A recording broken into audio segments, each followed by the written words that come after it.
हा.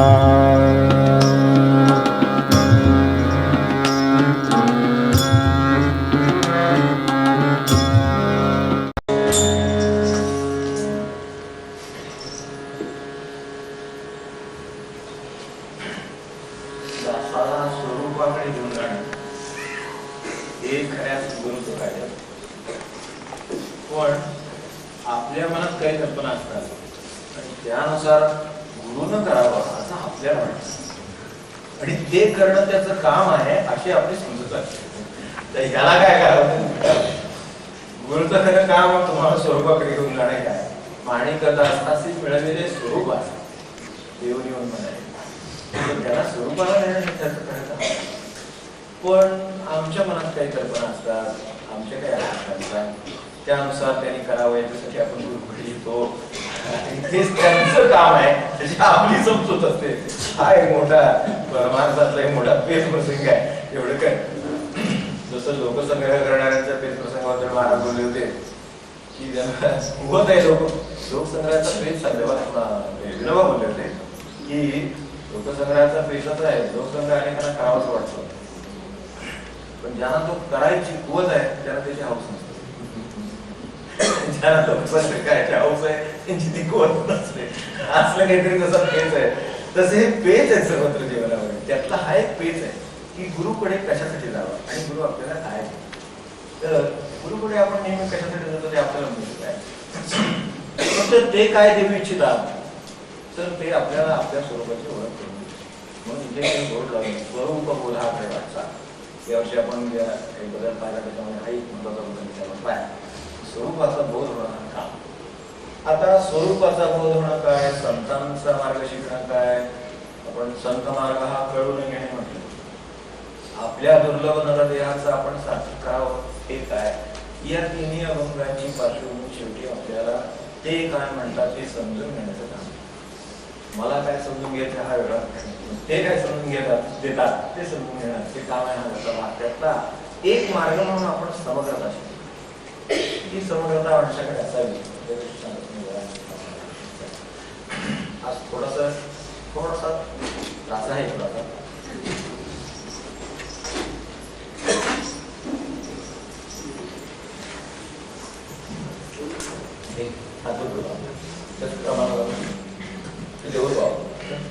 कशा कशाबद्दल समग्रता गरजेची असते तर समग्रतेने माणसाला संतांच्या मार्गाकडे जाता येतं म्हणजे आनंदाकडे जाता येतं. किंबहुना संत ज्यामध्ये सतत वावरत असतात ते इच्छा ते समग्र असतात. म्हणून महाराजांच्याकडे आपल्याला आठवत असेल गोंधळकर महाराजांच्याकडे त्या ख्रिस्तीवेळी गेल्या मुली त्यावेळेला आपल्याला आठवत असेल तर त्यांनी त्यांना सांगितलं की येशू हे थोर साधू पुरुष होते. आपण त्यांचं नामस्मरण करीत जातो. आपल्या सगळ्या चौकटीत बसेल येतं काही ते शिकायला त्यांच्याकडे जायचं. संत समग्र आहे एवढंच पाहतात की जीवाला मुक्त करणं ही यंत्रणा आहे. कुठल्या तरी आकारात स्वरूपात आकाराला येते या भागात अशी येईल त्या भागात कशी आणि कुठल्या भागात कशी समग्रता म्हणून काल मी आपल्याला सांगितलं होतं की समग्रतेचा अभ्यास करायचा म्हणून एक जगाचे खोल आणून ठेवला जातो तो आपला फिरवत नसतो. त्याच्यात समजा आमच्या सगळ्या गोष्टी घातल्यामध्ये धर्म घातले जात घातले आमचं घातलं देश घातला हे घातलं तर कितीतरीच भेद आहे. पण ते सगळं बाजूला गेलं आणि विश्व म्हटलं ते तसं त्यांना विश्व एकच दिसतं त्यांना माणूस सर्व एकच दिसतो. आणि म्हणूनच हे महाराज म्हणू शकतात त्यांना की ईश्वर हे थोर सत्पुरुष होते लागू पुरुष होते तर आपण त्यांचं नामस्मरण करीत जावं. वर्गनामाचंच आहे पण ईश्वरचं नामस्मरण करीत जावं म्हणून सांगितलं. त्यामुळे ओढून आणून इथं तुम्ही हे उपासना करा ते बदला वगैरे असं काय करायला ते गेलं नाही त्यांनी असं सांगितलं. त्यांचं स्वरूप त्यामध्ये ते असतात त्यांना हे सगळं समजलं एका वेळेला दिसतं आणि प्रत्येक जीवाला मुक्त करावं दिसतं. त्याची सोपी सुरुवात म्हणून व्यवहाराची बाजू आपण पाहिली त्यामध्ये स्वतःबद्दल समग्रता असावी व्यक्तींच्या बद्दल समग्रता असावी कृतीच्या बद्दल आणि गोष्टी आपण बोलल्या तर कृतीची समग्रता आहे. उदाहरणार्थ कृतीची समग्रता आहे तर कृती समग्र करायची तर कोणते काम हा पण गेले की आमच्याकडे आता कामाला ही सुद्धा आपल्या तुमचा आणि त्यांना सांगितलं लिहिली गोष्टी बोर्ड किंवा एक समजा काय कागदावर लिहायचं तर लिही म्हणले की लिहायला सुरुवात करतात. समग्र विचाराची कल्पना नसल्यामुळे आता मी घेतोय हा मजकूर तेवढा आहे त्याला दिलेला कागद तेवढा आहे नंतर त्याच्यावर हा कोणत्या पद्धतीने लिहिला तर दिसेल एक नुसता शब्द कागदावर लिहायचा आहे समजा हा अभंग आहे आणि तो त्या ह्याच्यावर लिहायचा आहे अशी कल्पना करतो तर हा वर जाऊ शकतो. तो लिहिता लिहिता 4 ओव्या मावल्या असं होऊ शकतं, 3 ओव्या बसल्या होऊ शकतो, 2 बसल्यात ते असं असू शकतं, तो मध्ये तिथे जाऊन तुटू शकतो, मग तो शब्द खाली घ्यावा लागू शकतो,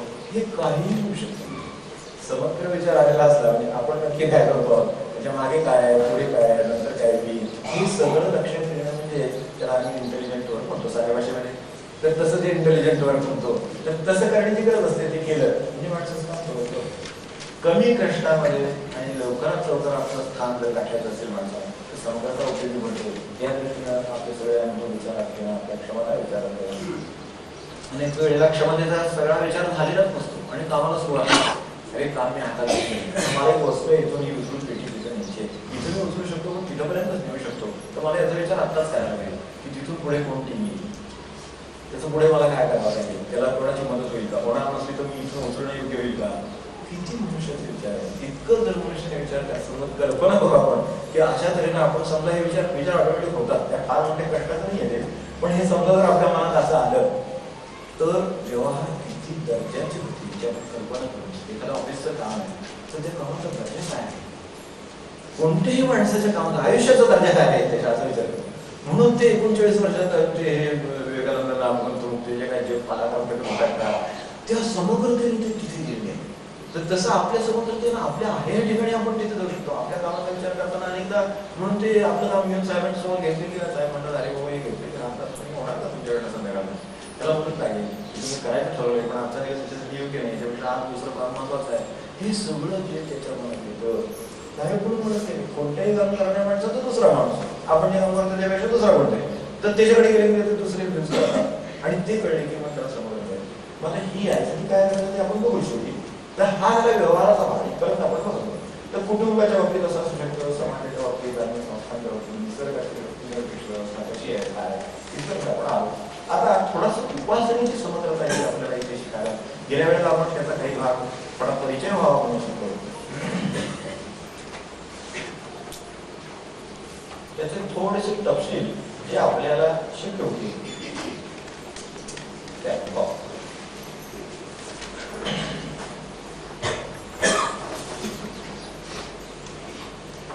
समग्रतेचं साधन आपण करतो. त्याचा उत्तरार्थ हा की ही व्यावहारिक समग्रता आपल्याला उपासनेमध्ये समग्रता कशी आणली आहे. व्यावहारिक समग्रता जी आपण पाहतोय की विचारांच्या बाबतीत आहे, वृत्तीच्या बाबतीत आहे, सगळ्या बाबतीत आहे, तशी ती आपल्याला उपासनेत आणण्याची झाली समग्रता. तर कशी आणता येईल. तो उपासना सुद्धा संकुचित करते माणसाला. असं आपल्या लक्षात असते उपासना अनेक उपासना माणसाला संकुचित करतात, अनेक पंथ माणसाला संकुचित करतात. याच्या समोर त्याची आरती चालत नाही, त्याच्यासमोर याचं नाव घेतलेलं चालत नाही, याच्यासमोर त्याचं नाव चालत नाव किती भानगड ते उपासनेमध्ये काय सांगायचं. पण वास्तविक उपासना माणसाला ही समग्र करायला पाहिजे की तो उपासनेला आहे म्हणजे म्हणजे तो समग्रच आहे असं असायला पाहिजे. कारण म्हणजे तसं नव्हता तो होता आणखीन आणखीन आणखीन आणखीन संकुचित होता. म्हणजे हे उपासनेचं जे काही अडचण आहे पुढे ती दूर करण्याचे ज्याही प्रयत्न केले आणि ज्यांना साक्षात्कार होता त्यांचं म्हणणं काय आहे, त्याची सुरुवात आहे की मानवी जीवनामध्ये संकेतांचं एक मोठं स्थान, प्रतीकांचं एक मोठं स्थान आहे. आपण विवेकानंदांचा वाचलं तरी चालेल, त्यात सुद्धा हा विषय केलेलाच आहे. अनेक वेळेला जे म्हणतात ना की आपल्याकडे मूर्ती पूजा आहे, आपल्याकडे समाधी पूजा आहे, अशा तऱ्हेची प्रतीक आहे, फोटोची पूजा आहे, ही माणसाच्या मनामध्ये ती भावना जागृत करण्याचा तो सर्वोत्तम सोपा सर्वांना कळेल असा मार्ग आहे. दुसरा इतका सोपा मार्ग नाही आपल्याकडे. आपण समजा क्षणभर आठवण पाहिला आपल्या गुरुजी प्रतिमा, समजा एक महाराजांची प्रतिमा आहे गाडी डोळ्यासमोर आठवायची म्हणजे तो खूप कठीण, पण महाराजांचं चित्र समोर दिसलं नमस्कार किती क्विक रिस्पॉन्स आहे. सगुणाला इतका प्रतिसाद पटकन आहे की ते माणसाला सहज शक्य आहे. आता वास्तविक तिथे ते आहेत का नाही हा वेगळा प्रश्न आहे. मूळ चित्र आहे आपल्या दृष्टीनं साधा विचार केला पाहिला तर तिथे चित्र आहे, तो त्याचा संकेत आहे ना. त्यामुळे तिथं तेवढं दिसलं तरी आपल्याला महाराजांची आठवण होते. अशा तऱ्हेचं म्हणजे आपल्या काय सांगायचं संकेतांचा वापर होऊ हॉटेलमध्ये सुद्धा संकेतांचा वापर करतात नाही ते. जिन्यात लोक म्हणजे अगदी साध्या भाषेत सांगायचं म्हणजे जिन्यात लोक खराब करतात. जिने जाता जातात वगैरे काही लोक असतात नारिष्ट तर ते जाता जातात ते जिने खराब करतात. तर तिथे ते पाणी मारून स्वच्छता करून काही कोणाचा पत्ता लागत नाही. शेवटी मी असं पाहिलं काही ठिकाणी साईबाबांचा संकेत आणि मनुष्य लगेच की अरे इथे हे देवाचं कुठल्या गुरुचं काहीतरी लावलेलं एखादा देवाचा कुठला लावला तो उठणारा तो थांबला गेला. इतकं मानवी जीवनामध्ये हे आहे की संकेत इतके हे चांगल्या तऱ्हेने वापरले जाऊ शकतात. त्या सगळ्यात मोठा संकेत काय असतो, तो माणसाची भाषा. सगळ्यात मोठा संकेत आहे. हे आपण जे बोलतो ते सगळं तिकडे पोहोचू शकेल किंवा तर हे सगळे शब्द एका काहीतरी शब्द किंवा आकार आलेला आहे, त्या आकाराने जे तुमच्यापर्यंत पोहोचतं त्या आकाराचा तोच अर्थ तुमच्या मनामध्ये येतो, म्हणून हे शक्य. नाहीतर समजा मला काही येत नाही पण समजा मी गुजरातीत कन्नडमध्ये आणि कशाकडे बोलत होतो हिंदीमध्ये, तर आपल्याला काय आता तरी कोण ऐकून घेतो एवढं, पण ते कोणीच ऐकून घ्या कोण ऐकायचं. पण समजा ते कन्नडमध्ये चालले तर आता संपलंच की आपल्या दृष्टीनं, कारण ते आता संकेत जुळणारा संकेत नाही. हा संकेत आहे, संकेत आहेच भाषेचा संकेत, पण तो पोचला पाहिजे. त्यासाठी आपल्या मनामध्ये असलेला एवढा विशाल अर्थ केवळ ते काही शब्द आणि काही मुळाक्षरात वेदना एवढ्या सहाय्याने जाऊन तिकडे पोचतो आणि त्याच्यानंतर पुढे स्वर साहित्याची निर्मिती होते. आजपासून आपण उपनिषद वाचतो, कालच आपण उपनिषदांचा विषय काढला की किती गोष्टी आपण उपनिषदात त्याची वचन म्हणून घेतो. तर ते एक वचन म्हणजे त्यावेळेला लिहिलेली साधीशी गोष्ट अन्नमनेंद्या हे एवढं त्या अक्षराने आकाराला आलेलं आहे. ते आज 10,000 20,000 वर्ष आपल्यापर्यंत येऊन पोचलं तर नुसतं एवढ्यावर आपल्याला कळतं की ऋतूंची निंदा करणे, ऋतू आपलं काम विसरण्याचं करत असतात. म्हणजे एवढा मोठा अर्थ केवळ त्या तेवढ्या आपल्यापर्यंत येऊन पोचला. पण पुन्हा भाषेचं बंधन आलं, पुन्हा अंकेचं बंधन आलं, टंकेचं बंधन आलं.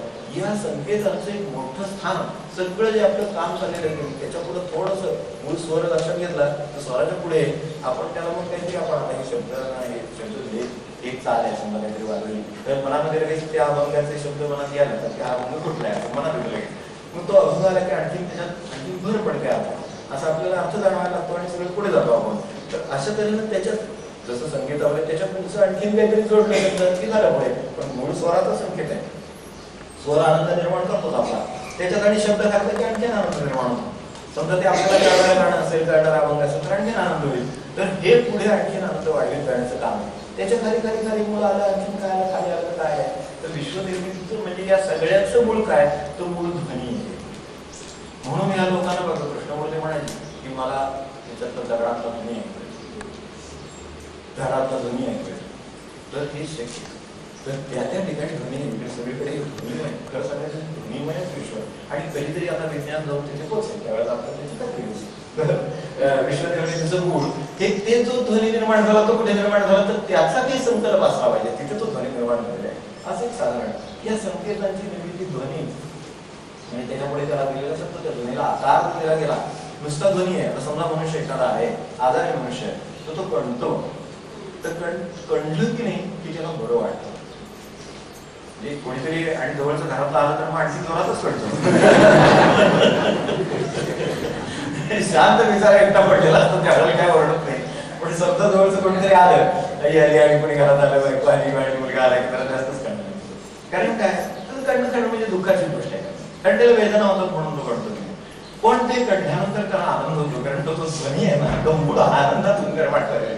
ध्वनीचं ते प्रतिक्रिया ते आनंद आहे. मूळ ध्वनी हा मूळ आनंद मिळेल. तुम्ही भले तुमच्यात काय सांगत असाल की माझ्यात आता या क्षणी काहीतरी शारीरिक बिघाडामुळे आनंद नाही असं तुम्हाला सांगायचं, ते सांगायचं होतं ध्वनी करताना तो मूळ आनंद व्यक्तीच आहे म्हणतो. ते जे मूळ आहे त्याच्यातलं होऊन त्याचं काय असतं काहीही त्यांनी तोड घडलेलं नाही तरी सुद्धा तो ध्वनी करतोय. तो काय तरी तो म्हणून होतो. मग पुढे त्याचं सगळं होकार केला तरी माणसाचं ध्वनी आहे. आता म्हणण्याशिवाय बऱ्याच प्रकार आहेत. बोला त्या हुवरचा बरेच अर्थ देतो आपण त्याला, पण तरी सुद्धा काही तोंड न उघडता करण्यासारखं काही ध्वनी आहे म्हणजे तो आत आहे. तर हे त्याचंही मूळ, या सगळ्याची मूळ काढत शेवटी स्वतःचं खरं रूप काय इथपर्यंत जायचंय ना आपल्याला, इथे खरा आनंदाचा स्रोत मध्ये. मग त्याच्यात विकार निर्माण होणार, तुमची भाषा माझी भाषा होणार, मी बोललेला शब्द तुम्ही बोललेला शब्द असं होणार, हे सगळं पुढचं सगळं होणार. तर ते होण्यापूर्वी आणखी खोल केलं तर काय आहे उपासना ही शेवटी मुळाची जाणार शेवटी त्याच्या. तर त्यामुळे हे त्याच्या पुढे नंतर हे मूळ ओंकार स्वर वगैरे काय काय ओंकार जो आहे. आता मनुष्य ओंकार देत नाही सुद्धा समजा हात मारतोय आपण अहो अहो करतोय समजा अहोच करतो अहो, तर तो अहो काय ओ देणं सुद्धा समजा म्हणजे त्याच्या त्याला तुम्ही काय सांगताय ते आणायचं नाहीये किंवा करायचं नाही म्हणा काय तर त्याचं ते नकारात्मक आहे. ते घुम आलं हो आला की पटकन ऐकताय निदान ऐकताय काय पण निदान ऐकताय. तर त्याच्यात आहे पण आहे दाखवणारं काय आहे मी तो संकेत कशा कशाचा आहे, मी हा संकेत आनंदाचा आहे, तो आहेपणाचा पण आहे, त्याच्या जिवंतपणाचा तो संकेत आहे. नाही येत नाही आवाज झाला म्हणजे आपल्याला शंका वाटते. तर तसं आहे ते सगळं. म्हणजे तिथे सुद्धा पुन्हा याही ध्वनीच्या मागे आणखीन खोलात गेलेलं काय आहे, तर तो आनंदाचं प्रतीक आहे, तो त्याच्या ठिकाणी जिवंतपणा आहे याचं प्रतीक आहे आणि त्याच्या आहेपणाचं प्रतीक आहे. म्हणजे करील काय सांगतोय आपण ते असं वाटतं. जे करीत नाही ही गोष्ट सोडून दे, शिवाय त्याच्या मनात असलं तर पटलं असलं तर करणार, ही गोष्ट करीच, कोणीही कोणाचंही असू दे, असं काय. पण हे सगळं आहे पुढे, पण ते आधी मुळात आहे याचं ते प्रतीक आहे. ते नसेल तर विषयच मिटलेला आहे सगळा. त्यामुळे हे विश्वाच्या खाली मुळात गेलं तर त्या आहेपणाचं प्रतीक. आणि मग त्याच्यातून त्या आपला जो स्वर निर्माण झाला आहेपणाचा जो, तर आता असं पुढचं मग गुंतागुंतीचे खूप व्यवहार त्या शब्दामुळे निर्माण, कारण त्याचे पुढे शब्द निर्माण झाला. हो असा एक शब्द साधा घेतला तरी हो म्हटल्यानंतर आता येते नाही का तरुणपणी कोणी कोणाचं हो म्हणावं एवढ्यासाठी किती वाटलं काय काय ते मला किंमत आहे म्हणजे जीवनाला तर असं काय जे असेल तर त्या हो आल्यानंतर मग त्याचे अर्थ वगैरे सगळे निर्माण झाले. म्हणून नुसतं आहे पण कोणी म्हणलं मग आता हे जे आहे सगळं ह्याच्यातही पुन्हा मूळ ध्वनी काय असेल, मूळ शब्द कुठला असेल ते करता, तर तिथे जे सगळे स्वराचा आधी मध्य अंत याचं प्रतीक म्हणून पहिला संकेत काय निर्माण झाला असेल तर तो ओम निर्माण.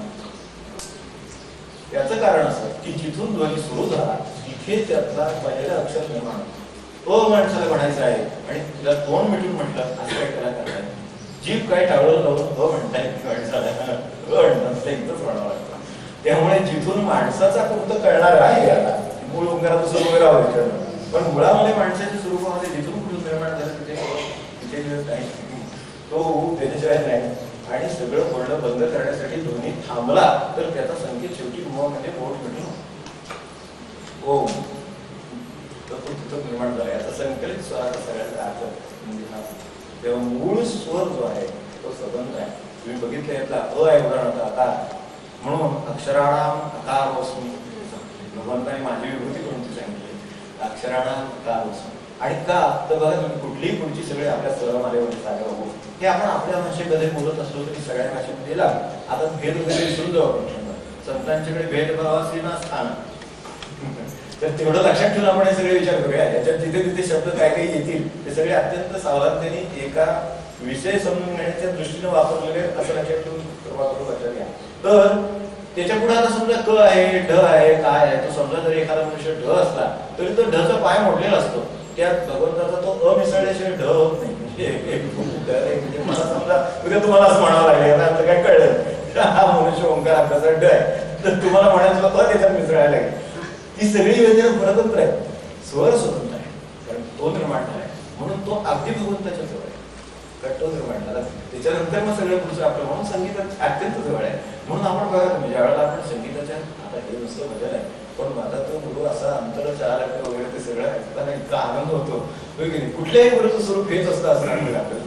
त्यात जो आनंद निर्माण झाला आणखीन जे भरलं गेलं सगळं ते सगळं भरण्याचं कारण हे की त्याच्यामधला तो अ त्याच्यात आहे म्हणून त्या सगळ्या व्यंजनाच्या पुढच्या मध्ये त्याच्यात अमिसळशिवाय तो कप असा आहे, अमिसळशिवाय प्रवत नाही म्हणून अक्षराणा का असं आहे. म्हणून भगवंताची सुरुवात तिथे आहे आणि त्याचा एक कळण्यासारखा, कारण शेवटी असं आहे ध्वनीची सुरुवात झाली तर कुठेतरी करून आलं तर काय प्रॉब्लेमच आहे सगळा नाही का, असं पण नाही येते.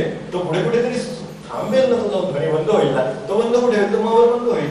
त्या पुढची प्रतीक म्हणून ते येत आहे की अशा तऱ्हेनं म्हणजे आपल्याकडे तालव्य वगैरे स्वरले म्हणतात. तर तसं साधा मोठ्या तपशिलात न जाता याची प्रतीक म्हणून एवढं लक्षात घेऊ की सुरुवात तरी माणसाने केली तर करायची, मध्य करायचं झालं पूर्ण केला आणि म्हणून तो बंद झालं, त्याचं स्वर बंद झाले, तुझं मन म्हणून ओम. आता समजा मला पुढे काही बोलायचंच असलं तर ओम म्हणलं तरी मला भाग, मी जे काय म्हणतो ते मी ओमच म्हणत असतो. फक्त आता मी अचा आ करतो, अची करतो, पुढे तो क आहे त्याच्याला मिसळतो, क तू मिसळतो, तू करतो, हे जे काही सगळं पुढचं करतो हे सगळं मी मूळ ओमच असतो. त्याचं मी काहीतरी व्हेरिएशन म्हणतो. मुळात जसं आपल्याकडे म्हणजे तुमच्या कॉम्प्युटर लँग्वेज वाल्यांचं ते असेलच माहिती आहे की त्या 0 आणि 1 शिवाय आहेच का नाही का, त्याच काहीतरी कॉम्बिनेशन आहे सगळं. ते किती वेळा ते पूर्वी कडकट्ट असायचं. अहो कसं मनुष्य गेला, मनुष्य जन्माला आला, सगळं ते कडकट्ट मध्ये जायचं बरोबर. स्टार्ट इमिजिएटली, काय आता शब्द प्रयोग किती महत्वाचे. पण ते सगळं ते कटकट करून म्हणून तेवढ्यात वाचवायचे, म्हणजे तेवढ्या ते 2 कडकट्ट्यामध्ये त्याच्या सगळ्या व्हेरिएशन मध्ये सगळी लँग्वेज बसली त्यांची. आमचं जे काय म्हणायचं आम्हाला की स्टार्ट इमिजिएटली, ते सगळं त्या कडकट्ट्यामध्ये जातं की, आणि ते तुम्हाला ते दिसतं ते सगळे त्याची मला त्याची वर्णमाला त्याची. तशी ही सगळी आपली जी काही पुढे सगळं आपण सांगतो त्याचं खरं सांगायचं मूळ स्वरूप की ते ओमच आहे. तुम्ही काही म्हणाल तरी ती शेवटी ओम, कारण त्याच्या व्यतिरिक्त तुम्ही काय म्हणू शकत नाही. तुम्हाला जे म्हणायचंय ना हे व्हेरिएशन कॉम्बिनेशन, जसं पुढे 2 झाले बरोबर आहे, 2 झाले म्हणजे काय झालं, 1 अधिक 1 झाला, यापेक्षा काही नाही. एकच होता, आणखीन एक त्याच्या पुढे ठेवला म्हणून 2 झाले, एवढंच. यापेक्षा त्याच्यात आणखीन काय होणार, काय होणार नाही. याच्यात काही तुम्ही करायचं ठरवलं तर ते, आणि त्याच्याही खाली गेलं तर शून्यच आहे फक्त, तिथे शून्य. म्हणून पूर्ण उच्चते पूर्णस्ती पूर्णमादाय पूर्णमेवावशिष्यते, शिल्लक राहत नाही. काय काय म्हणलं त्यातून काय किती काढून घ्यायचं तेवढं घ्या, ते तेवढंच. समुद्राचं पाणी जसं आहे, तुम्ही काय काढायचं ते काढा. किती वाफ होऊन जाते, किती पाऊस पडतो, काय आपण बघतोय सगळे. पण मला सांगतं तिथल्या कुठल्या पातळीत वगैरे काय कमी वगैरे येत नाही. ते जसं आहे तसं हे सगळं आहे की ते 1 आणि 2, त्या 1 आणि 0 मध्ये जसं बसवलेलं आहे, त्या कडकट्ट्यामध्ये जसं बसवलेलं आहे, तसं हे ओम मध्ये आपलं सर्व साहित्य बसवलेलं आहे. ते तिकडे आम्ही नाही, ते ओमे नाही, काय तुम्हाला म्हणायचं पुढे म्हणा, ते बाकीच्या लक्षात त्याने जात नाही, आपल्याला वेळा वेळ पडणे. पण हे सगळं जे आहे ते सगळं त्यात बसवलेलं आहे. ते उच्चार शेवटी असेल मनुष्य तोंड उघडेल आणि तोंड बंद करेल. या मुलीकडे आहेच काय उच्चार म्हणजे तुमची सगळी भाषा सगळं गाणं आहेच काय त्या मुलीकडे, तेवढंच आहे फक्त. तो जो आवाज लावतो मनुष्य गाणं गायला, तर तो हे मूळ स्वराशी, म्हणजे भगवंताशी खरं त्याचा संवाद सुरू होतो. तो निसर्गामध्ये घुमत असतो सतत, तर तो त्याच्याशी जुळवून घेतो आणि मग सांगतो की 1 अधिक 1 म्हणजे 2. गाणं म्हणजे काय, 1 अधिक 1 म्हणजे 2, मग 1 अधिक 1 अधिक 1 म्हणजे 3, मग तो सांगतो 6, मग पुढचा 1 अधिक 1 रे, मग 1 अधिक 1 असं आहे. गणित पुढे चालू राहतं. मग तसं आपलं भाषेचं गणित इकडे सुरू होतं. एवढे ग्रंथ निर्माण होतं, लाखो ग्रंथ निर्माण झाले, पण ते सगळे याच्या पलीकडे नाही निर्माण झाले, एवढ्याच. त्यामुळे त्याचं प्रतीक म्हणून हे सगळ्याचं, त्या सगळ्या संकेतातलं सर्वात आमचे संकेत काय असेल तर हा ओंकार. म्हणजे जर गप्पच बसला तर काहीच आकार नाही. आता जगाची सुद्धा रचना ती अशी आहे, निराकारातून नाही, आकाराला आली. आपली सतत अवस्था कुठेतरी काय माहिती, एक जन्मतारीख आहे समजा, काय काय 1-1 बाबा त्या माणसाची जन्म काय परिस्थिती एक एकदा काय ते झालं साकार झालं. मग आता ते पुढे बदल, वाढ, गड, नाश, परत आहे या सगळ्याच्या मागे एक तांबडा ओम काढलेला आहे. तर ते का दाखवण्यासाठी काढलंय की त्याचे स्वरूप आपल्या लक्षात आपल्या अवस्थेत काय होणार, निराकारात होतो, ते साकार झालो, आपल्यात बदल होत गेले, आपल्यात वाढ होत गेली, शेवटी आपल्यात घट. काही असं वाटतं बदल व्हावे, वाढ व्हावी, पण घट काय होऊ नये. निसर्ग व्यक्तिनिरपेक्ष आहे. सुरुवातीला आपण व्याख्या पाहिजे, व्यक्तिनिरपेक्ष काम आहे. त्यामुळे तो म्हणतो आता मी बदल केला, आता मी वाढ केली, आता मी घट केली, आता मी नाश केला. तो दत्तदयानंद जो आहे ना, तो त्रिगुणाच्या पलीकडे जो आहे, तो असं काम करतो, हे सगळं काम करतो आणि मूळ स्वरूपात माणिकदादा असं मिळालेले स्वरूप असते. तर माणसाच्या जीवनामध्ये ही विद्या आहे की त्याच्याकडे हा ओंकार ठेवलेला आहे, हा त्याचा स्वर. तो जर तिथे टिकून राहील तर माणिकदासाशी मिळवलेले स्वरूपाशी हे सांगणारे माणिकदास आहे. बाकीच्या स्वरूपाला मिळाल्यानंतरच संत विषय निराकार. बदल, वाढ, कट हा नाश व्हायच्या आत मनुष्य स्वरूपाला मिळू शकतो. हे ओंकाराचं गणित आहे. तर आपण जर असं लक्षात ठेवलं की हे असं, आता त्याचे तपशील खूप आहेत, आपण थोडे वेळ प्रत्येकाचं थोडं थोडं करतो आणि शेवटी या सगळ्याचा अभ्यास म्हणता येतो. हे आता जे शब्द आहेत, गेल्या वर्षी आपण थोडासा प्राथमिक अभ्यास केला, त्यावेळेस आपण तेव्हाच म्हटलं की ज्योतिष आणि जाती या 2 गोष्टींच्या शब्दांचा या शब्दांशी काहीही संबंध नाही. एवढं कृपाकृत लक्षात ठेवून आपण संत काय म्हणतात ते समजून. तर हे जे सगळं काम आहे, हे जगाचं काम कसं चाललेलं आहे, ते सगळं जसं आपल्या सगळं संकेतांचं काम आहे. संबंध संकेतावर एक साहित्य घेतलं तर संबंध संकेतातून निर्माण झालं, तसं सगळं विश्व संकेतातून निर्माण झालेलं आहे. त्याचे हे प्रकार जीवन जगणं, पोट पाण्याचे, म्हणजे त्याच्यावर वैश्य आहे, जीवनविद्या आहे, ब्राह्मण आहे, ब्रह्मविद्या आहे, आत्मविद्या आहे, क्षत्रिय आहे, रक्षण विद्या आहे, आणि शूद्र आहे, सेवा प्रेम विद्या आहे.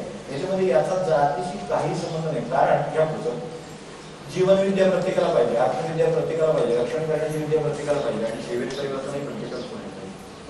प्रत्येक मनुष्य ह्या 4 अवस्थात आहे. आपण असं समजू नका की आता काही याच्याशी संबंध आहे, जातीशी संबंध आहे.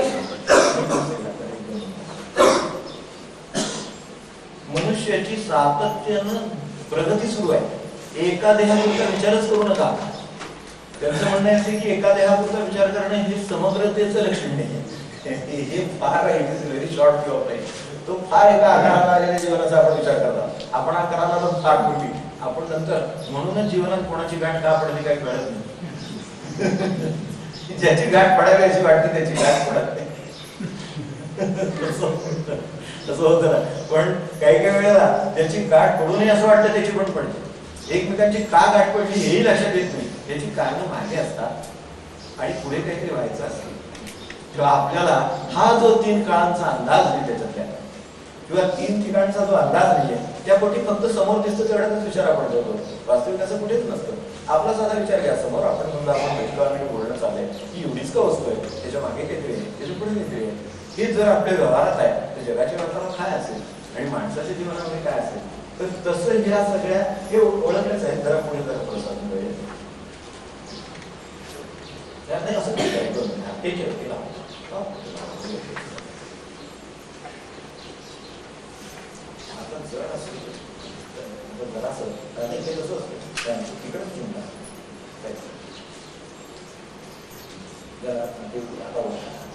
आता आपण असं पहा की इथे क्रम आहे.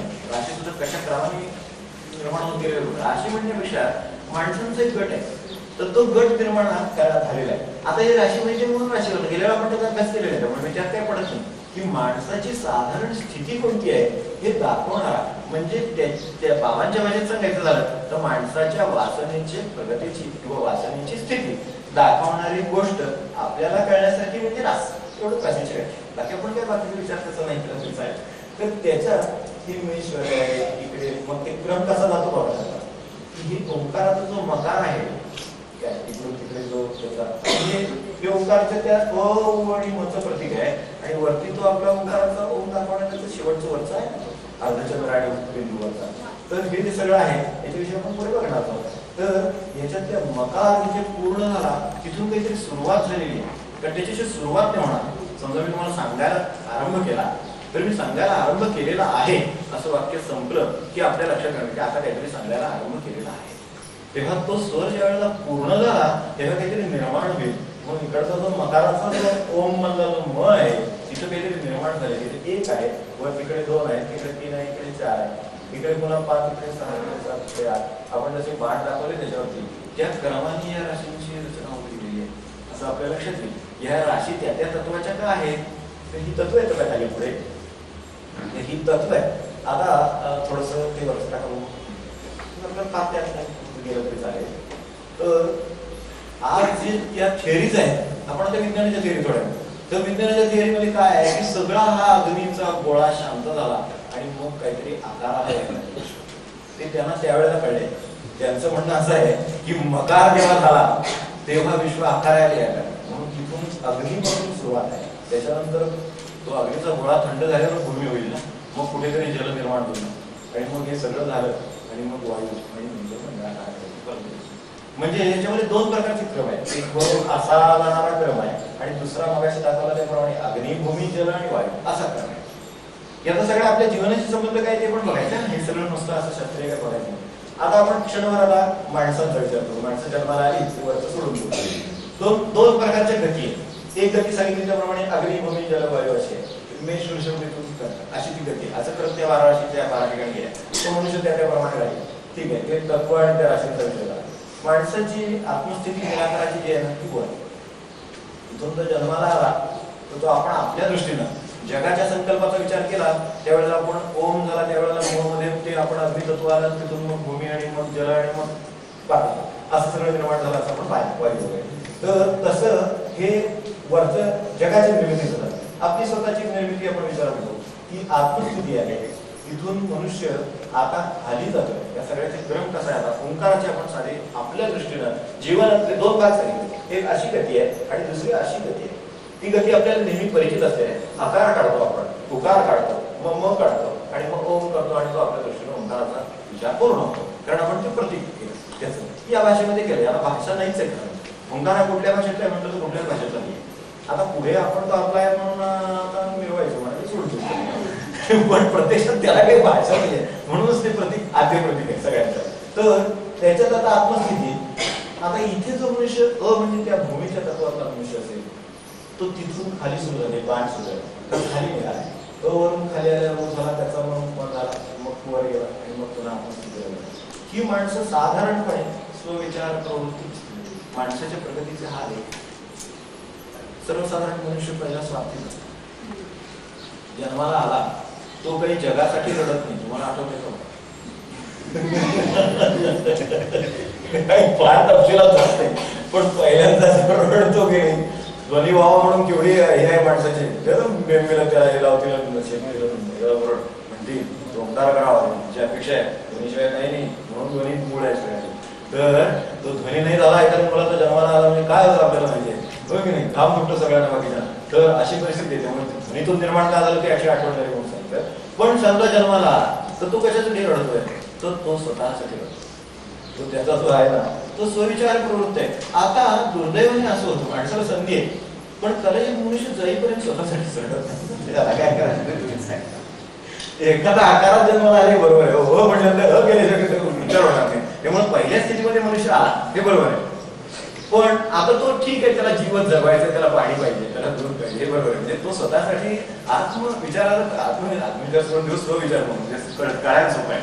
तर स्वतःसाठी तो रडतो साध्या भाषेमध्ये. तो स्वतःसाठी रडतोय, स्वतःसाठी प्रवृत्त झालेला आहे. असा जीव जन्माला येते देवामध्ये काही त्याच्या पुढे जायला तयारच नाही. तो स्वतःसाठीच रडतो.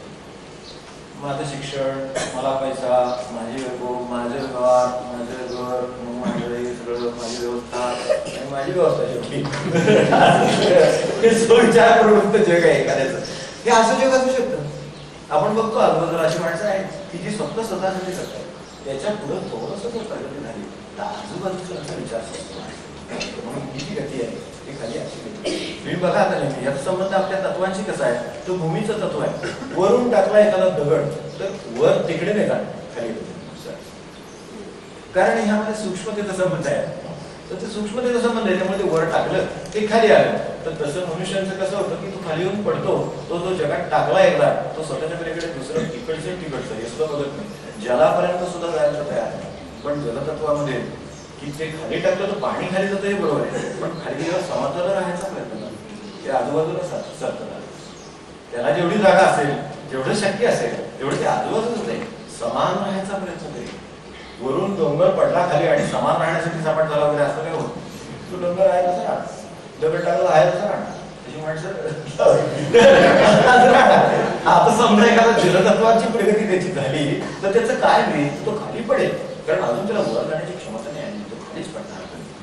ही माणसाच्या प्रगतीला दिलेली संधी. कुठे काय आहे ते आता आपण बघा, पण जिथे आहे तिथून त्याला काय होत असतं त्याचं या तत्वाप्रमाणे त्याचं होतं. तो खाली पडला तर पाणी खाली पडलं, जर आकाशात पडलं बरोबर आहे, पडलं तर ते खाली खाली जाईल, ते बरोबर त्याच्या आकर्षणाला ते जाईल. पण ते एका ठिकाणी स्थिरावलं की लगेच समांतर होऊन त्याचं तळ तयार होईल, काय त्याचं असेल, पण ते असं समतल व्हायचं होतं. ते बाजूलाच आहे, म्हणजे निदान आजूबाजूच्यांचा विचार त्याच्या मनामध्ये येईल.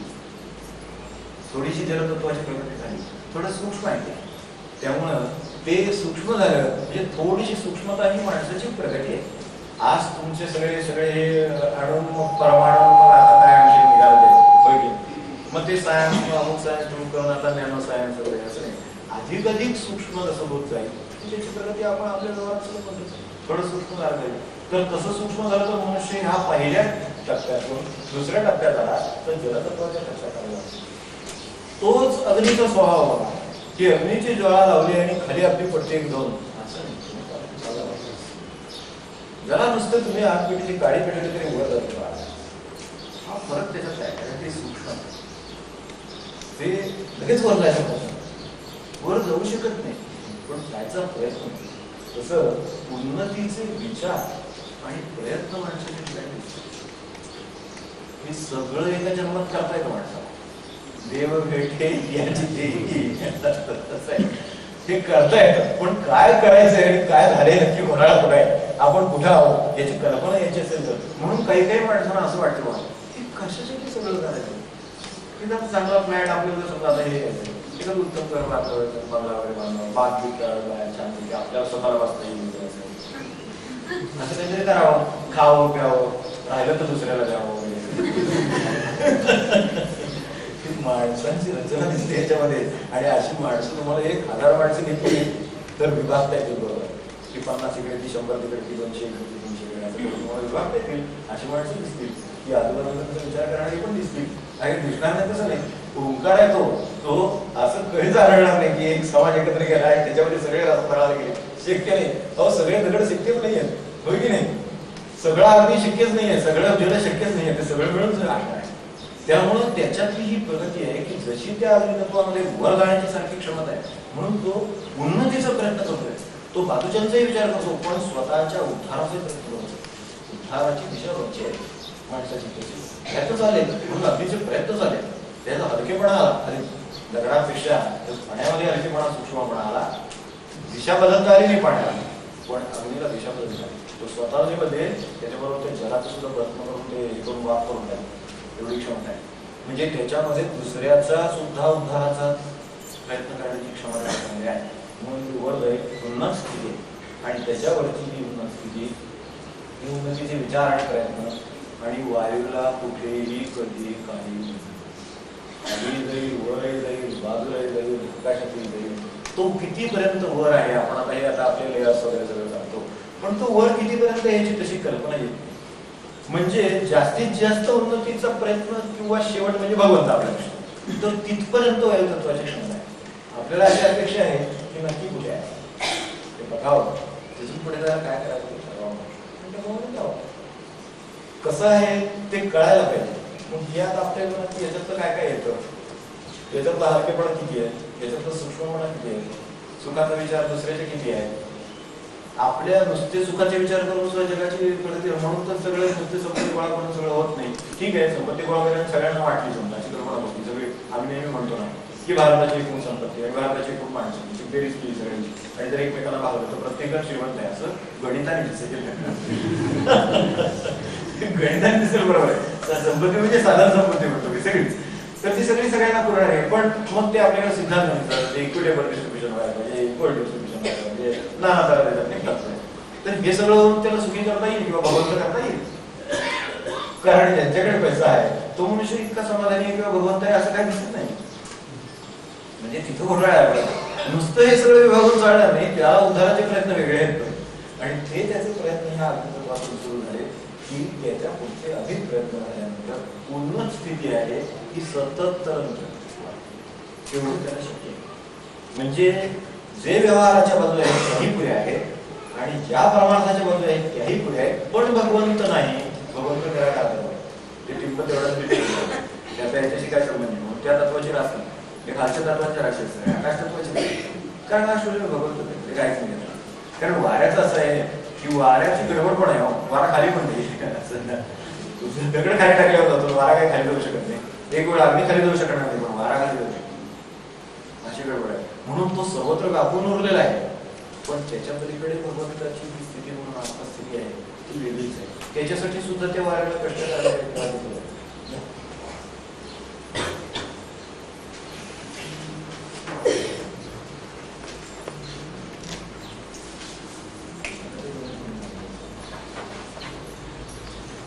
हे आता आपण पाहिजे ते शून्य आहे जिथून उत्पत्ती झाली अधोगामी नाही. आता पाहिजे तुमची माझी अधोगामी समतल आहे ऊर्ध्वगामी तो सर्वगामी. माणसांचे सुद्धा असे प्रकार असतात. अधोगामी समतलगामी ऊर्ध्वगामी सर्वगामी अशा स्वरूपाची माणसाची जड प्रवाही सूक्ष्म अतिसूक्ष्म सगळं हे मागे त्याच्या ओंकार टाकलं म्हणजे ते तळाव म्हणून मागे ठेवलेलं आहे. कारण त्याच्यात हे लक्षात यायला अवघड होईल म्हणून मागे ओंकार ठेवले. सगळं हे सगळं याच्यामध्ये गुंडाळलेलं आहे. त्या एका संकल्पामध्ये सगळं विश्व गुंडाळलेलं आहे. ते कसं गुंडाळलेलं आहे तर विश्वाचे सगळे प्रकार याच्यात दिसतात. विश्वाचे सगळे आपण चर्चा करून कारण ते आपल्याला लक्षात येईल चिंतनाने लक्षात येईल.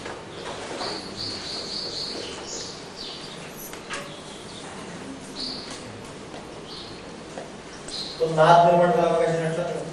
दुसरी गती आहे ओंकारामध्ये दोन प्रकारच्या गती अशी येणारी दाखवली आपली प्रगतीच्या दृष्टीने आणि ही जगाच्या रचनेच्या दृष्टीने. तर तम नाद आहे ना मकार आहे आपण म्हणतो ना अंधार त्याच्यानंतरचा प्रकाश आहे मग सत्व आहे मग हे इकडे पुन्हा आता गणपती जर एवढीच आहे ते आपल्याला असं लक्षात असतं की 1 2 ते 3 तिकडे राहिले 4 हे जो 1 2 4 हा जो क्रम आहे किंवा खालचा बघा पाहता या दोन ह्या ज्या 3 म्हणजे त्यातला 1 2 आणि 4 ह्या ज्या 3 ठिकाणी आहेत ना म्हणजे तम आहे रज आहे सत्व आहे हे अधिक क्रमाने ज्यावेळेला ओंकार आहे ज्यावेळेला नाद पूर्ण झाला त्या ठिकाणी सर्व शांत आहे अंधार आहे तिथून प्रकाश पडतो त्याच्यानंतर पुढची सत्यापर्यंत जाता येतं पण जर त्याच्या पुढे जाता आलं नाही त्रिगुणाच्या पलीकडे जाता आलं नाही तर पुन्हा तम परत रज परत सत्व परत असं राहावं वर जायला वेगळे प्रयत्न आहेत आणि ते समतेचं 3 युग झाल्यानंतर आता शेवटचं युग आलेलं आहे ते म्हणजे युगांच्या भाषेत आहे आम्ही काही युगांच्या भाषेत त्याचं शिरत नाही पण हे जे वर्ष आलेलं आहे हे ज्याला या सगळ्यातून पलीकडे जाता येईल म्हणजे असे कल्पना करा की तमाचे सुद्धा काही उपयोग आहेत काही गुण आहेत रजाचे काही गुण आहेत काही उपयोग आहेत सत्वाचे काही गुण आहेत काही उपयोग आहेत पण या सगळ्यामध्ये जर समतेचं किंवा दयाबुद्धीचं काम नसेल तर या सगळ्याचा उपयोग उद्धार थोडे मी चला उठतो नंतर आपण ते सांगितलं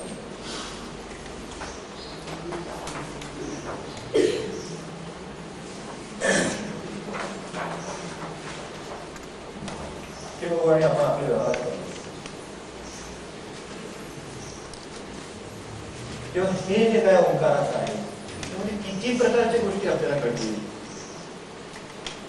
तर व्यक्तीची घटना कशी आपली स्वतःची घटना या ठिकाणी हे आहे यामध्ये एवढ्या गुणांचं प्राबल्य आहे कमी आहे हे व्हायला हवं आहे मी इथे आहे इथून इथे जायला हवं आहे मी इथे आहे इथे मला हा धोका आहे माझ्या पण यादी पाहिजे त्यामुळे या ठिकाणी हा धोका आहे या ठिकाणी हा गुण आहे या ठिकाणी हा फायदा आहे हे शक्य आहे हा मनुष्य या कामी योग्य आहे चालून गेल्या वेळेला ती यादी बघितली त्याच्यामुळे ती पाहत नाही आता एकदा मी पुढचा दाखवतो तर त्यांच्या घटना व्यक्तीची कशी झाली हे कळते त्याचा विकास कसा झाला हे कळू शकतं समाजाची घटना किंवा विकास कसा आहे तेही कळतं त्यानंतर कुटुंबाची रचना विकास किंवा त्यातली आपली जबाबदारी सुद्धा कळते एक कुटुंब घेतलं तर 5 माणसं घरामध्ये आहेत तर ती ही वेगवेगळ्या तत्वाची माणसं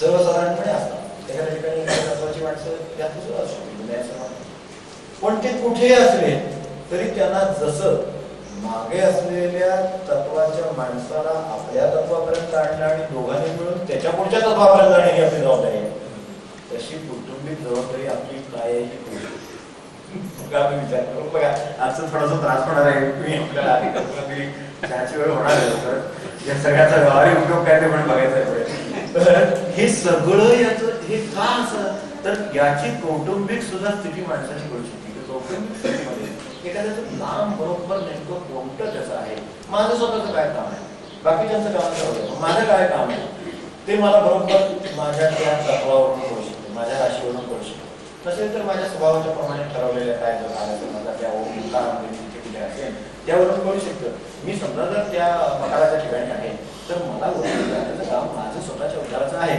आणि त्याच्याच बरोबर घरातली 2 माणसं माझ्या आकारामध्ये अडकली आहेत 2 माणसं उकारात अडकलेली आहेत एक माझ्याबरोबर मकारामध्ये आहे एक कोणीतरी वरतत्वातला आहे माझी वस्तीला आहे 2 तर यांचं काम काय आहे हे जर समजा व्यवस्थित माणसाला कळलं तर माणसाच्या कुटुंबाची रचना कळेलच त्याच्याबरोबर विकासाची दिशा पण कळेल आणि आनंदाने उतरून कसं जावं हे सगळं त्या ओंकारामध्ये म्हणून खाली ओंकार हा गुरु ज्या ठिकाणी सर्व गोष्टी कळतील तो सर्वात मोठा गुरु आपण सर्वात्मक सर्वेश्वराकडे म्हणता तर ते जे गाणं म्हणतो नसतं त्याच्या मागे सर्वात्मक काय आहे तर माणसाच्या रचनेपासून त्याच्या स्वभावाच्या ठेवणीपासून त्याच्या जीवनातल्या आताच्या या टप्प्यातली त्याची कोणती अवस्था आहे म्हणजे जीवन म्हणजे आपल्या इतकं छोटं धरलेलं नाही समग्र त्याचा अभ्यास आहे त्यामुळे जीवन हे पूर्ण धरलंय मोठं सगळं आणि संबंध समाजाचं धरलंय त्याच्यामध्ये कुठेही आतापर्यंत धर्माचा प्रश्न आलेला नाही जातीचा प्रश्न आलेला नाही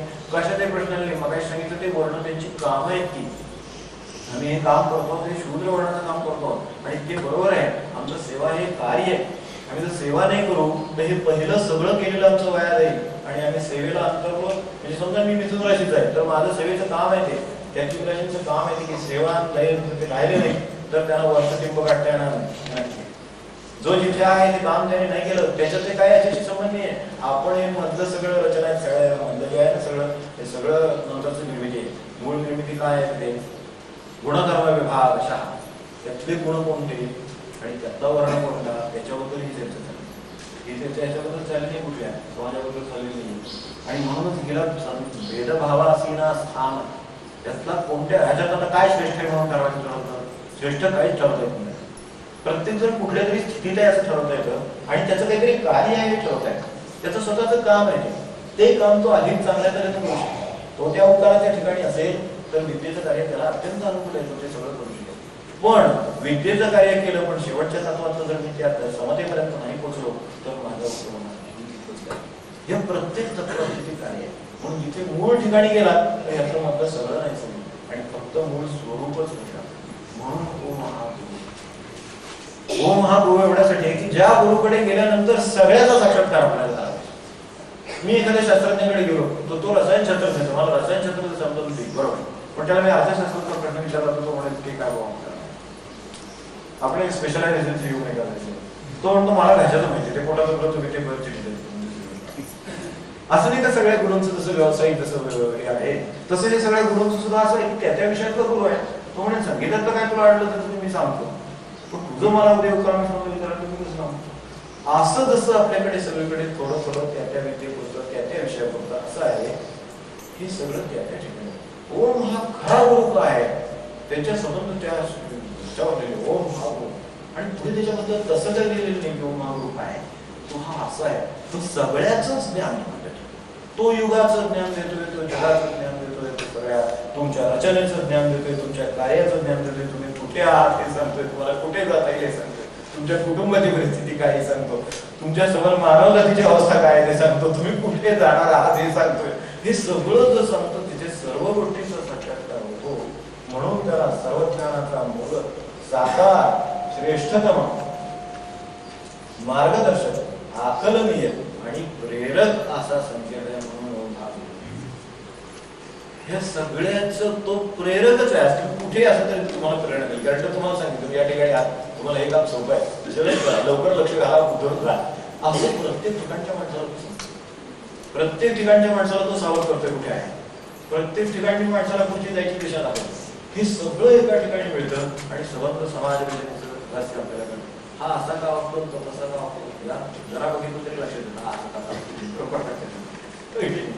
एखाद्याचं खाण्यापिण्यावरचं प्रेम एखाद्याचं त्या पुस्तकांच्यावरचं प्रेम एखाद्यावरचं ते काय माणसांचं त्याला काय त्याचं असेल जे असेल तसं किंवा काय अवघड म्हणा एखाद्याचे म्हणा सगळं त्या ओंकाराच्या रहस्यामध्ये सगळं.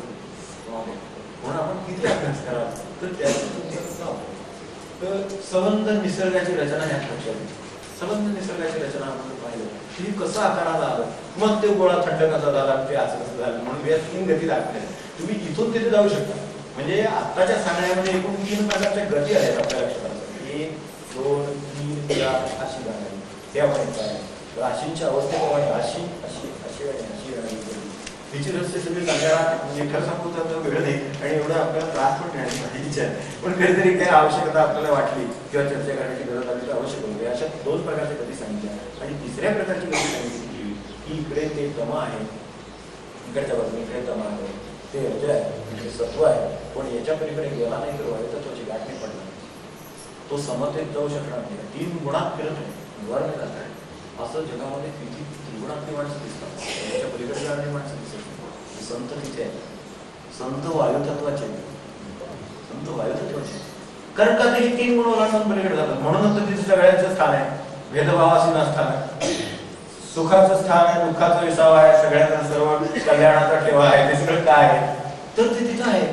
तर तसं ते होता येणं शक्य आहे. काय होईल या समग्र आता आपण 2 प्रकारची समग्रता आहे. एक व्यावहारिक समग्रता ही विशाल दृष्टिकोनामध्ये आणि इकडे या बाजूने ओंकाराच्या ध्यानाने किंवा चिंतनाने येणारी समग्रता पाहिजे. तर याचे काय होईल स्वतः सर्व जास्तीत जास्त क्षमता स्वतःच्या सर्व आणि जास्तीत जास्त क्षमता पूर्ण कालच्या आणि आजच्या चिंतनाचा सारा बदल होता. स्वतःच्या ठिकाणी असलेल्या सर्व प्रकारच्या क्षमता मनुष्य ओळखू शकतो. परिस्थिती, माणसं, घडामोडी यांच्याबद्दलच्या तक्रारी किंवा मनाची कलुषितता. जर समग्रतेचा मनुष्य, ओंकाराचा अभ्यास म्हणजे समग्रतेचा उपासनेचा अभ्यास, आणि नुसता समग्रतेचा व्यावहारिक अभ्यास सांगितला तो आपल्या डोळ्याला उपयोगी पडत नाही. दोन्हीच जर मनुष्य व्यवस्थित असं होईल, यामुळे आकलन विचार होईल. अनावश्यक कृती, त्यामुळे होणारं नुकसान, त्यामुळे होणारे गैरसमज, इतरांकडून होणाऱ्या अशाच प्रतिक्रियात्मक कृती आणि त्यामुळे होणारं नुकसान, या गोष्टी टाळा. माणसाला फार मोठ्या ह्याची गरज नाही. मग सांगायचं तर 80 रुपये 90 रुपये काय करायची गरज नाही. हे काम जर एकदा एखाद्याने संबंध एवढा महाराज नाही म्हणायला. तुम्हाला कडेकोट बंदोबस्त आणि एखादा अभेद किल्ला दिसतो, ज्याच्या हातात त्या दरवाजाची किल्ली पडली, तो किती मिनिटात आत जातो. जो तोगोळे लावून बसलाय त्याला किती वर्ष लागतो, त्यातला पण आहे. म्हणून ह्याचं रस आणि म्हणून हा गुण. त्यामुळे समग्रता हा गुरु आहे मला, आणि त्याच्यातला हा ओंकार, हा उपासनेचा. आता जरा 1-2 कसे पुढे दोन्ही जरा संपदा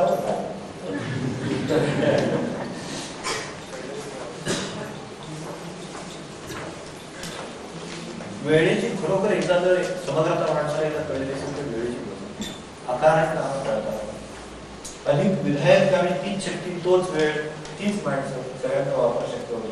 जीवनातल्या घटनांचं रास्त मूल्य करता येतं, त्यांचा अर्थ अधिक चांगला करतो. आजारपण आलं, अपयश आलं, दुःख आलं, माणसाचं हॉल्ट झालेलं सगळं काम. समग्र विचार केला तर त्याच्या वाट्याला 25 वर्षामध्ये आज आजार वाट्याला आलेला. म्हणजे 25 वर्षाला आजार. गुरुदेवांचं आपल्याला माहिती आहे, गेल्या 25 वर्षाला असा एक दिवस गेला नाही त्या दिवशी माझी तब्येत बरी होती असं म्हणणारा सत्पुरुष एवढे कामाचे डोंगर उभे करतो, आणि 25 वर्षांनी किंवा 10 वर्षांनी कुठेतरी आलेल्या आजाराचा आपल्याला कौतुकच नव्हे, त्रास नव्हे, इतरांना त्रास नव्हे, सगळ्या बाजूने उपद्रव निर्माण करू. पण समग्रतेच्या आकलनात 10 वर्षातले काय त्याला त्या अर्थच नाही. तर त्या दृष्टीनं जीवनातल्या बरं त्या आधाराने आपलं नुकसानच होणार आहे असं काही लिहून दिलं होतं. आधाराने फायदा सुद्धा होतो. काय फायदा होतो, आपण आपले थोडं सुद्धा आत्मपरीक्षणच करायला. तर जीवनातल्या घटनांचा एखादा ऍक्सिडेंट होतो, एखादा मेन निगेटिव्ह गोष्टी बद्दल सांगतो. चांगल्या गोष्टींचं तर चांगलं काहीतरी होतं असं आपल्याला बरोबर वाटतं, पण प्रत्यक्षात त्याच्यातून खरं चांगलं काय होत असतं हे नंतर कळतं. तर त्याचा अर्थ अधिक चांगला करतो. त्यावेळी निसर्ग किंवा ईश्वराची इच्छा करते, योजना करते, दिशा करते, त्यानुसार अधिक सार्थकतेनं मनुष्य करू शकतो. भगवंताकडे जाण्याचं द्वार आहे, समग्र आहे. समग्रतेच्या साधनेनं ईश्वरी स्वरूपाची आणि आनंदाची कल्पना आणि अनुभव येतो. जे कसं आहे की मनुष्याला एखाद्या समग्र समजून घेतला, समजा एक माणूस आहे त्याला तुम्ही समग्र समजता, कशी काय मोठं करू आपण, तर त्याच्याबरोबर राहणं हा तुमचा आनंदाचाच विषय असतो, दुःखाचा विषय नसतो. कारण का तो तसा वाटला महाराज नाही का साधं म्हणतो. मला ते वाक्य म्हणजे आता आपलं पाठ झालं इतक्या वेळा आपण ते वापरलं की एखाद्याचा दोष दिसला की आपल्याला इतकी आश्वासन देते काय काय असेल, काय बडबड असेल, एखाद्या दिवशी आवड काहीतरी नावड काहीतरी असेल, दोष दिसला की अस्वस्थता वाटत, असं वाटतं तसा वाटतं.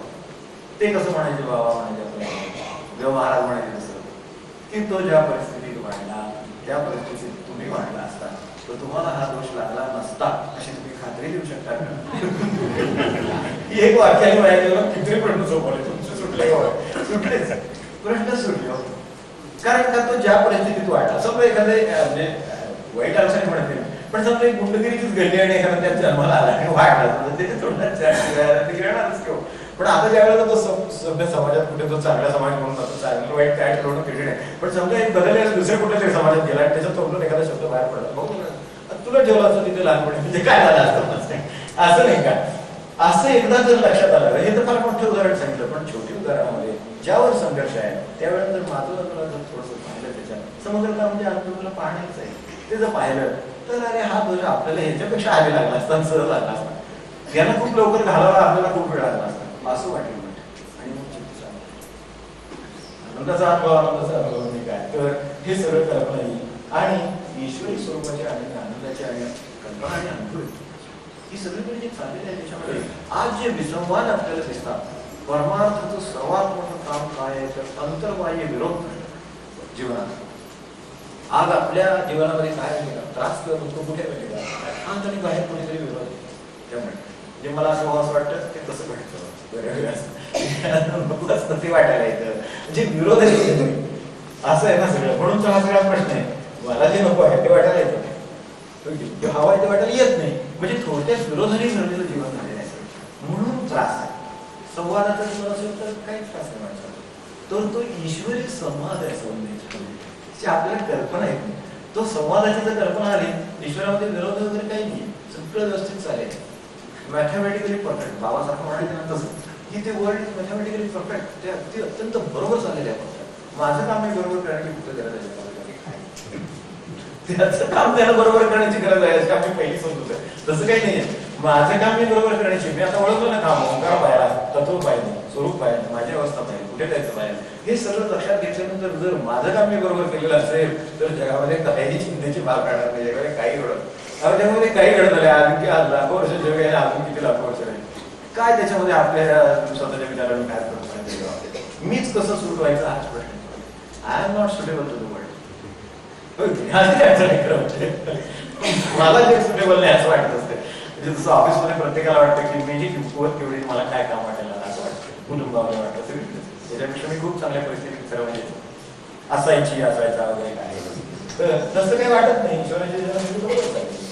तर ह्या सगळ्या एकदा योजनेची कल्पना आली समोर गेली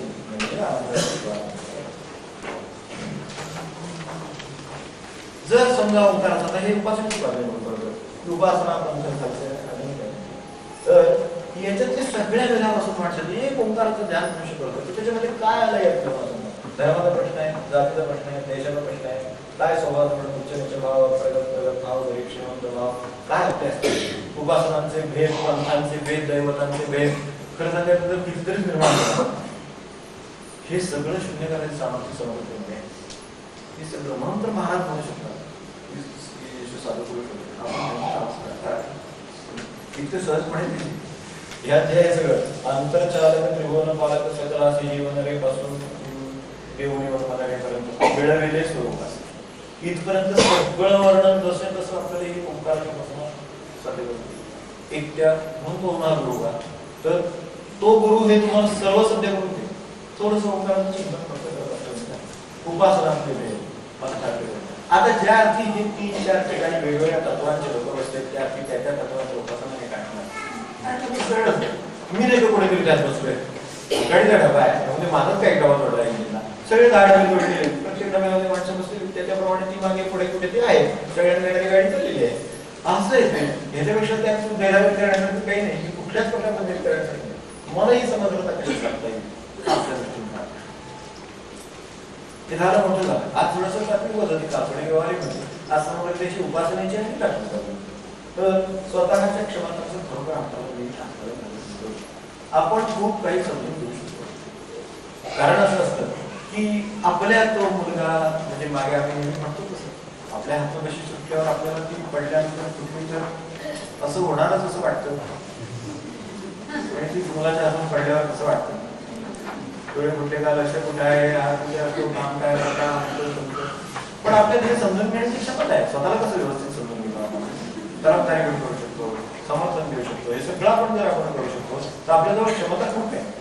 तिचा वापर आपण फक्त सध्या स्वतः होतच किंवा समर्थनापुरता करतोय. त्याऐवजी माझ्या क्षमतेचा जर वापर दुसऱ्याला संत देण्यासाठी केलेला असेल तर संत काय करतात ती सांभाळून म्हणजे आधी समजून जर घेतो तुम्हाला तर तो सांभाळेल ना तो तुम्हाला समजून घेतो पहिल्यांदा आधी हा कसा आहे बघूया तो बघितल्यावर त्याच्या लक्षात येतं की असं असं आहे. डॉक्टर गेल्यानंतर काही स्वतः त्याचा स्टेथोस्कोप लावत होता आणि तो आला की तुम्हाला लक्षात आलेलं की अशी परिस्थिती आहे पण लक्षात आलं हे वाढले कमी झाले. तो तसं ते पाहतो त्याचं ज्ञान तो याच्यासाठी वापरतो म्हणून त्यांचा समाजाला उपयोग आहे. आपल्या समाजाला काय उपयोग आहे त्यांना आपण शोधायचं. तर समग्रतेचं जर आकलन माणसाला झालं तर असलेल्या क्षमतांचा आपल्याला समाजासाठी उपयोग करता येतो. मग आणखी वेगळ्या काय सामाजिक कार्य संतांनी करायचं मला सांगा. हे जे सामाजिक कार्य संत करतात त्याच्या थोडीशी सामाजिक गाडी कुठल्या पंचाने नाही कुठल्या वादाने नाही कुठल्या राज्यकर्त्यांनी आज तर लाखो केले कुणाला जमलं नाही ते कार्य यांनी करून दाखवले कारण त्यांनी त्यातला माणूसच समजून दाखवला आणि तो बदललाय. ही सगळे कायदे कानून कर म्हणून सांगते. म्हणून नीती आणि आपला परमार्थ त्याच्यामधलं एक महत्वाचा भेद सांगतात. आता विषय निघाला जाता होता म्हणून सांगतो. आता काय तुम्ही थोडे कंटाळलेलेच आहात, आणखीन थोडेसे पण काय नीती काय म्हणेल तू असं कर असं आहे, परमार्थ काय म्हणेल तू असा हो. हा फरक आहे. म्हणजे वाक्य आता आठवून त्याच्यात सांगितलं की नीती काय, कायदा काय, तू हो कर म्हणून सांगेल. आणि परमार्थ काय म्हणजे तो असा हो, असा हो असं एकदा सांगितलं, तो तसा झाल्यावर हे त्याला हे वगैरे सांगायची गरज लागते.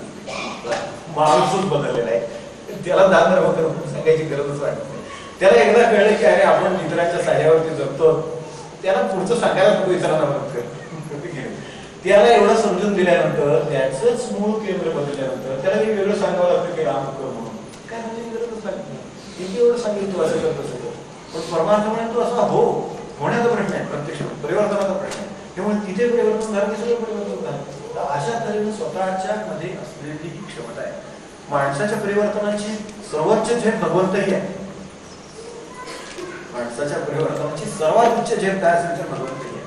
तर तिथपर्यंत त्याच्या क्षमता आहे आणि आकलन नाही, त्याचं ते त्यांनी आकलन करून घ्यावं आणि त्याचा वापर करावा. हा असा कसा वापर करता येईल त्याच्यामध्ये काळा, आता हे व्यवहाराच्या मध्ये बघा काळाचं भान, माणसाला अनुभवाचा सातत्याने वापर करता येतो. म्हणजे एखादा मुद्दा फक्त उदाहरणासाठी घेतो, बाकीच्या आपण नंतर चिंतन करून समजू शकतो.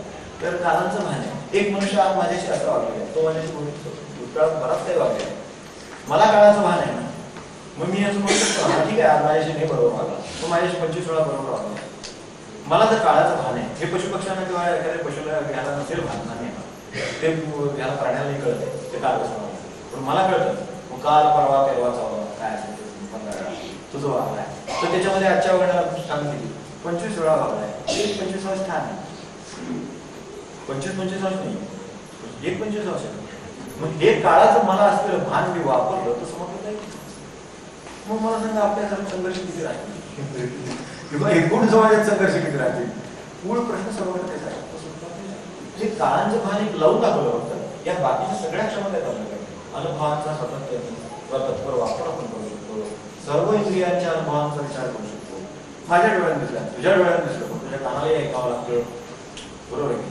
अनेक गोष्टी असतात. एक नुसतं काही ऐकू असं असं ते आमच्याबद्दल असं असं म्हणत होते, त्याच्यावरून त्याचा दिसतो. ते म्हणत होते का नाही यांनी अजून बघितलं नाही, त्यांनी त्यांना म्हणताना पाहिलेलं नाही वगैरे काय. एकाच इंद्रियाचा वापर होतो तर माणसाच्या जीवनात बाहेर वेळ गोंधळ होऊ शकतो. किंवा नुसता डोळ्याचा वापर केला तरी सुद्धा गोंधळ होऊ शकतो, कारण ही इंद्रियाचा कुठलाच पूर्ण अनुभव देत नाही. म्हणून इंद्रिय दिलेली आहे, त्याचा सगळ्यांचा मिळून वापर केल्यानंतर समग्र अनुभव माणसाला येईल. म्हणून सर्व इंद्रियांच्या अनुभवांचा विचार सातत्याने शिकणं हे कशी समजता येईल. निसर्गाचा सातत्याने अभ्यास करण्यासाठी माणसाला नम्रता असेल तर समजता येईल. मला सगळं कळले असं वाटलं तर समोर त्याची द्वार उघडली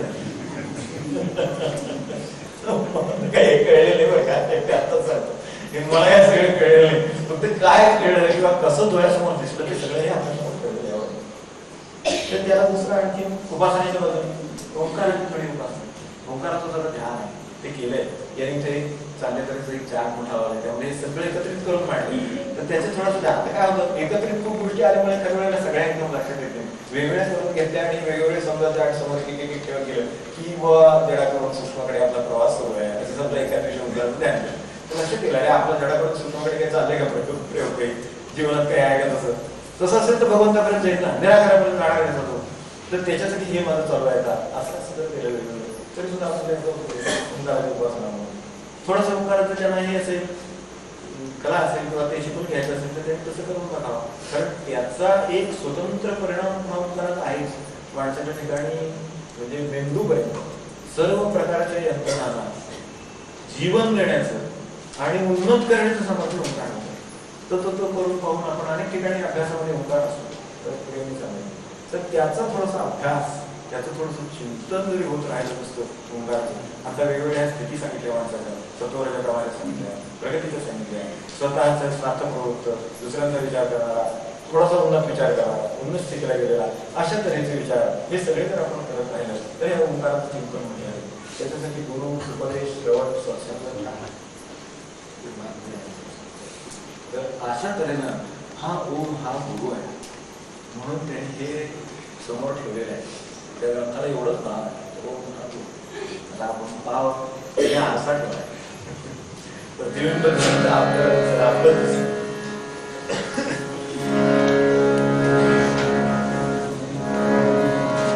संतांच्याकडे सगळ्यांना स्थान संतांच्याकडे चोर आहेत, साव आहेत, आमची आहेत, आमची आहेत, फसवणारी माणसं आहेत, सगळे आणि तरी सुद्धा सगळं आनंदामध्ये चाललं. कारण ते स्वतः मूळ ओंकारामध्ये आणि तिथून सगळं पाहतात, सगळे व्यवस्थित दिसतंय कुठे काय चाललंय बरोबर लक्षात येते. त्यामुळे तिथं कुठे भेदभाव येत नाही, त्याचा धर्माचा भेदभाव येत नाही, जातीचा भेदभाव येत नाही, त्यांच्याकडे कुठले भेदभाव येत नाही जे आपल्याला मोठे वाटतात ते त्यांना तुझे वाटत नाही. त्यांना माणूस दिसतो, कुठली स्थिती आहे ते दिसतं, कुठं जायचं आहे ते दिसतं, म्हणून तिथे जावं आणि त्यांच्याकडे शिकावं.